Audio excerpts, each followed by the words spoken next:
Hello, my name is Sip Mendez. Welcome to Sip's Wood Chips. And this is a follow-up video to last week's Studio Super Clamps. I got a lot of good suggestions and good ideas on how to improve on the design. And I think they turned out quite well because I can attach things like these spotlights. These are LEDs and they're great for illuminating areas in the background especially.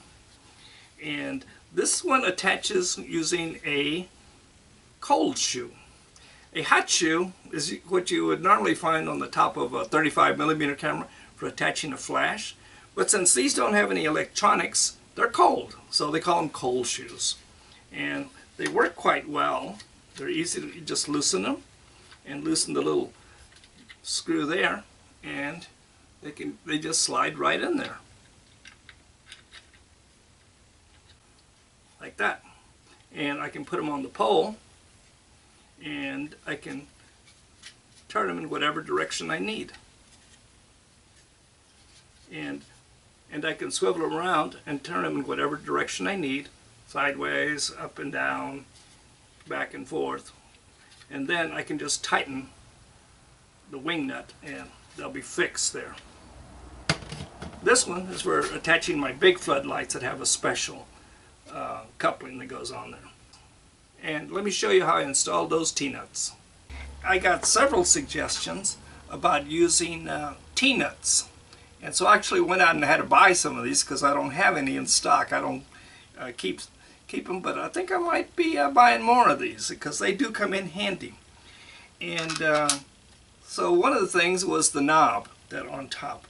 And a real easy way to make a knob with these T-nuts is to take a hole saw and drill out a circle like that. And I drilled this one through with a 1/4" bit, so that went right through. And these T-nuts, it says they're 5/16, but they're actually a little bit smaller. So I drilled this one part way through with a smaller bit, the next smallest bit to 5/16. And they should go in there just fine. And all you got to do is take them, put it in the vise, tighten it down.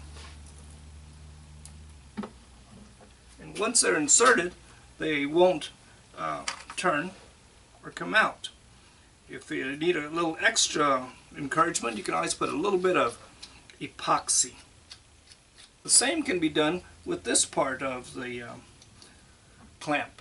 I drilled this one out to the next size smaller than 5/16. All you got to do is push it in there a little bit. Make sure it goes in snug. And the 3 spikes, you need to put them so that it doesn't split the wood. You just put them in the vise and tighten them down. Push it in there with the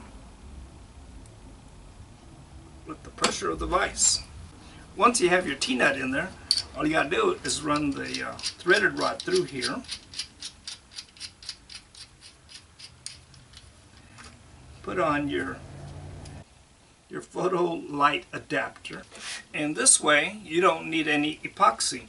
The tension here will keep it on there.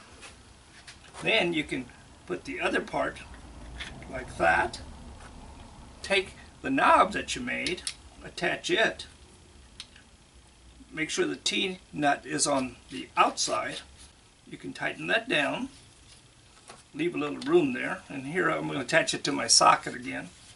Then you can tighten that down and it's ready to go. Another suggestion, if you have to assemble this up on the ceiling like I did, you can put it around the pole, slip this on, and just slip a rubber band around it until you get the knob on. And that'll save you from dropping it and picking it back up again. These super clamps, when you attach them, if you don't tighten them enough, they can slip. And one suggestion was to line the jaws of the clamp with a material with more friction. And you can use sandpaper but that's very abrasive. You can use leather. Now if the leather is very thick, you may have to make this hole a little bit larger. You can use brown paper, glue brown paper in there. Put glue on only one side, and that has more friction than the wood. If you've enjoyed this video, click on like. If you're not a subscriber, click on subscribe. If you're not a member of YouTube, sign up for an account. It's quick and easy. You can leave comments, ask questions, and get answers. Until next time, take care.